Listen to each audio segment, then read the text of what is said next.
চোরাচালানে নারীদের সম্পৃক্ততা, গাঁজাসহ 2 জন নারী আটক।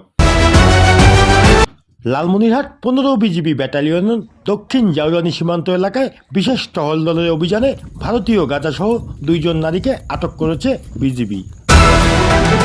লালমনিরহাট 15 বিজিবি ব্যাটালিয়নের অধিনায়ক লেফটেন্যান্ট কর্নেল মেহেদি ইমাম জানান, উদ্ধারকৃত মাদকদ্রব্যের আনুমানিক মূল্য 22,750 টাকা। উল্লেখিত ঘটনায় আটককৃত আসামিদের বিরুদ্ধে হাতীবান্ধা থানায় মামলা দায়েরপূর্বক মাদকদ্রব্য হস্তান্তর করা হয়েছে। তিনি আরও বলেন, আমাদের টহল জোরদার করেছি, তো আশা করি যে এই যে আমাদের যে অভিযান, সেই অভিযান ইনশাল্লাহ অব্যাহত থাকবে এবং সীমান্তে মাদক এবং চোরাচালান এটা অন্যের কোঠায় নিয়ে আসার জন্য। ধন্যবাদ। মাদক পাচার রোধে সীমান্তের স্পর্শকাতর এলাকায় চিহ্নিত করে বিজিবির গোয়েন্দা নজরদারি ও টহল তৎপরতা আরও জোরদার করা হয়েছে।